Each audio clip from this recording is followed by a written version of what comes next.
अति प्राचीन है। इसका प्रचलन महाभारत से भी पूर्व का है।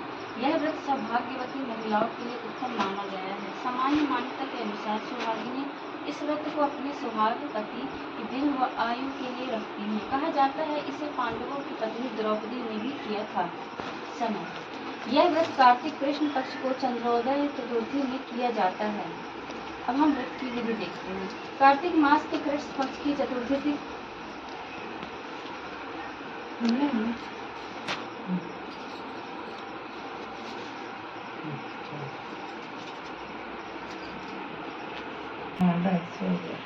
कार्तिक मास के कृष्ण पक्ष की चतुर्थी को करवा चौथ कहते हैं। सुहागवती स्त्रियों के लिए यह बहुत ही श्रेष्ठ व्रत है। स्त्रियां इस व्रत को पति के दीर्घजीवी होने के लिए करती हैं। इस दिन सुहागिन स्त्रियां चावल पीसकर दीवार पर करवा चौथ बनाती हैं, जिसे व्रत कहते हैं।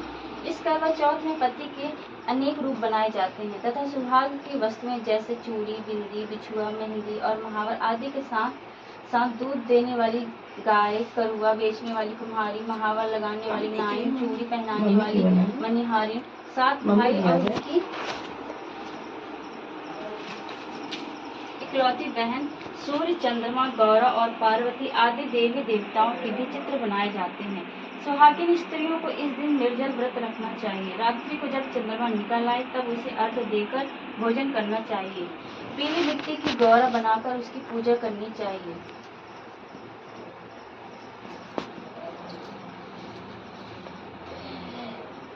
करवा चौथ व्रत कथा। एक साहूकार था जिसके 7 बेटे और एक बेटी थी। सातों भाई व बहन एक साथ बैठकर भोजन करते थे। एक दिन कार्तिक की चौथ का व्रत आया तो भाई बोला कि बहन आओ भोजन करें। बहन बोली कि आज करवा चौथ का व्रत है, चांद उगने पर ही खाऊंगी। तब भाइयों ने सोचा कि चांद उगने तक बहन भूखी रहेगी, तो एक भाई ने दिया जलाया, दूसरे भाई ने छलनी लेकर उसे ढका और नकली चांद दिखाकर बहन से कहने लगी कि चल चांद उग आया है, अर्घ दे ले। बहन अपनी भाभीियों से कहने लगी कि चलो अर्घ दे। तो भाभीियों बोली तुम्हारा चांद उगा होगा,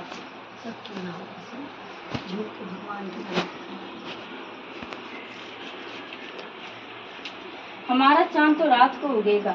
बहन ने जब अकेले ही अर्घ दे दिया और खाने लगी तो पहले ही गिलास में बाल आया, दूसरे गिलास में कंकड़ आया और तीसरा गिलास मुंह की ओर किया तो उसकी ससुराल से संदेशा आया कि उसका पति बहुत बीमार है, जल्दी भेजो। माँ ने जब लड़की को विदा किया तो कहा कि रास्ते में जो भी मिले उसके पांव लगना और जो कोई सुहाग का आशीष दे उसके पल्ले में गांठ लगाकर उसे कुछ रुपए देना। बहन जब भाइयों से विदा हुई तो रास्ते में जो भी मिला उसने यही आशीष दी कि तुम 7 भाइयों की बहन, तुम्हारे भाई सुखी रहें और तुम उनका सुख देखो। सुहाग का आशीष किसी ने भी नहीं दिया। जब वह ससुराल पहुंची तो दरवाजे पर उसकी छोटी ननद खड़ी थी। वह उसके भी पांव लगी तो उसने कहा कि सुहागी रहो, सपूती हो। तो उसने यह सुनकर पल्ले में गांठ बांधी और ननद को सोने का सिक्का दिया। तब भीतर गई तो सास ने कहा कि पति धरती पर पड़ा है। ये ब्लॉग बनाना, तुम वीडियो ऐसे बना दो थोड़ी वाली। तो वह उसके पास जाकर उसकी सेवा करने के लिए बैठ गई। बाद में सास ने दासी के हाथ बची खुची रोटी भेज दी। इस प्रकार से समय 60 मिनट तक 60 सेकंड से मार्गशीर्ष की चौथ आई तो चौथ माता बोली करवा ले भाइयों की प्यारी करवा ले। लेकिन जब उसे चौथ माता नहीं दिखलाई दी तो वह बोली हे माता, आपने मुझे उजाड़ा तो आप ही मेरा उद्धार करोगी, आपको मेरा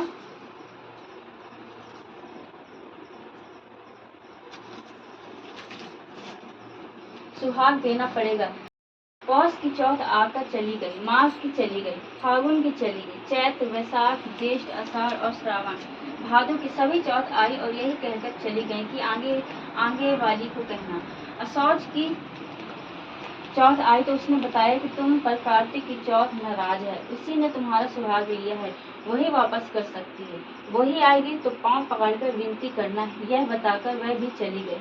जब कार्तिक की चौथ आई तो वह गुस्से से बोली भाइयों की प्यारी करवा ले, दिन में चांद उगानी करवा ले, व्रत खंडन करने वाली करवा ले, भूखी करवा ले। तो यह सुनकर वह चौथ माता को देखकर उसके पांव पकड़कर गिड़गिड़ाने लगी, हे चौथ माता, मेरा सुहाग तुम्हारे हाथों में है, आप ही मुझे सुहागिन करें। तो माता बोली पापिन हत्यारी, मेरे पांव पकड़कर क्यों बैठ गई। तब वह बोली कि जो मुझसे भूल हुई उसे क्षमा कर दो। अब भूल नहीं करूंगी। तो चौथ माता ने प्रसन्न होकर आंखों से काजल, नाखून में से मेहंदी और टीके में से रोली लेकर छोटी उंगली से उसका आदमी पर छींटा दिया तो वह उठकर बैठ गया और बोला कि आज मैं बहुत सोया। वह बोली, क्या सोए? मुझे तो 12 महीने हो गए।